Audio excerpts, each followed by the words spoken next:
지금 뭔가 대단히 착각하시는 것 같은데 살아있는 권력에 대한 수사는 검찰이 하는 게 아니다. 이제 공수처가 한다. 그리고 그 공수처는 누가 임명하고 누가 컨트롤하느냐? 살아있는 권력이 한다는 거지.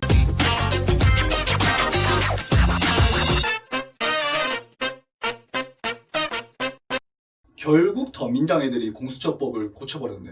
이제는 대한민국은 내 뜻에 반대한다. 그러면 그 반대할 권리를, 그 반대할 권한을 법으로 없애버리는 이제 그런 나라가 된 거야.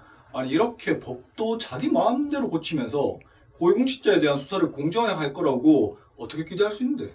이제는 대한민국은 사실은 살아있는 권력에 대해 수사를 할 수 없는 나라가 됐어.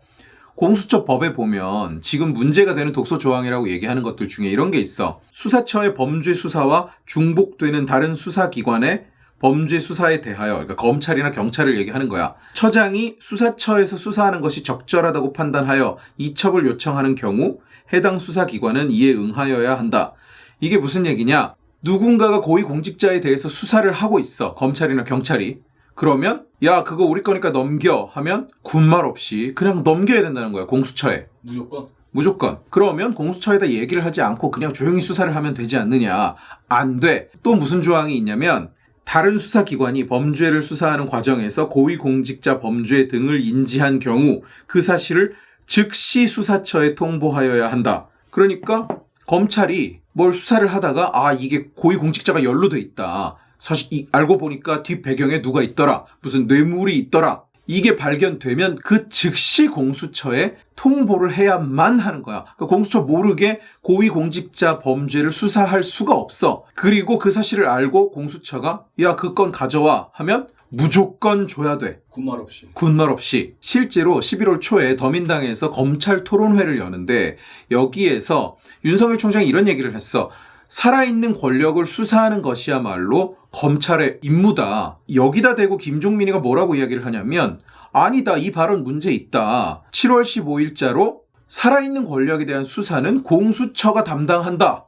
이렇게 이야기를 한 거야. 지금 뭔가 대단히 착각하시는 것 같은데 살아있는 권력에 대한 수사는 검찰이 하는 게 아니다. 이제 공수처가 한다. 그리고 그 공수처는 누가 임명하고 누가 컨트롤하느냐? 살아있는 권력이 한다는 거지. 외국에도 이 공수처 비슷한 조직을 가진 나라들이 있어. 뭐 싱가포르, 호주, 홍콩, 영국. 한국은 어떨까? 한국의 공수처가 권력과 완벽하게 분리된 채로 운영이 되니? 전혀 아니지. 영국처럼 종심 제인권이 있거나 내부 승진을 하거나 아니면 정치로부터 완벽하게 독립적이거나 그 어디에도 해당이 안 되잖아.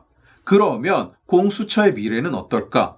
독립적으로 고위공직자의 비리를 수사하는 기관이 될까? 아니면 다른 나라의 선례처럼 권력이 정적을 탄압하는 기관으로 사용하게 될까?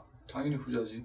일종의 안전핀으로서 요만한 비토권이 있었던 건데 그것 때문에 절차가 진행이 안 된다. 지네가 원하는 대로. 그러니까 그냥 절차를 바꿔버린 거야. 법을 바꿔버렸어. 아니, 고위공직자, 살아있는 권력을 수사하는 정의로운 기관을 만든다면서 그 기관을 만들기 위해서 상대 진영을 권력으로 억압하는 게 말이 된다고 생각하니 지금? 친구들 중에 좌성향을 가진 친구들이 많아. 요즘 정치 성향 때문인지 좀 소원해졌는데. 근데 형 사석에서는 정치 얘기 잘 안 하잖아.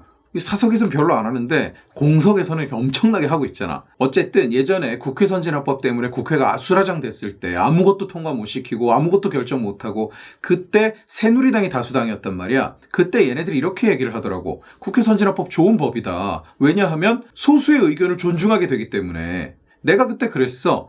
소수의 의견을 존중하는 것도 중요한데 다수가 결을 하는 게 민주주의 아니냐. 근데 그러더라고. 아니다. 소수의 의견을 존중하지 않고 다수가 결정하는 건 민주주의가 아니다. 잘못이다. 이렇게 얘기를 하더라고. 나는 궁금해. 얘네들이 지금 이 꼴, 공수처를 비롯해서 지금 거대 여당이 지네 마음대로 통과시키고 마음대로 만들어내는 법을 두고 얘들이 뭐라고 얘기할지가 궁금해. 지금도 얘들이 소수 의견을 존중해야 된다고 주장할지 소수 의견을 존중하지 않고 다수의 힘으로 결정을 했기 때문에 민주당이 잘못을 하고 있다고 이야기할지 너무 궁금하다고. 여기에서 조금 더 나아가서 나는 이것도 너무 궁금해. 정권 교체가 됐어. 만에 하나 정권 교체가 됐단 말이야. 그때 가서 얘네들이 민주당 애들이 지금 이 꼴을 만든 애들이 공수처를 두고 뭐라고 이야기를 할까? 국힘당이 공수처장을 뽑고 국힘당이 공수처 검사를 뽑고 국힘당이 공수처가 누구를 수사할지 결정하는 그 상황이 되면 얘들이 그 공수처에 대해서 지들이 그렇게 만들어 놓은 공수처에 대해서 뭐라고 이야기를 할까? 안 봐도 비디오지 뭐 민주주의 죽었다고 난리 벌써 치겠지. 또 광화문에 가서 불 떼면서 민주주의가 죽었습니다.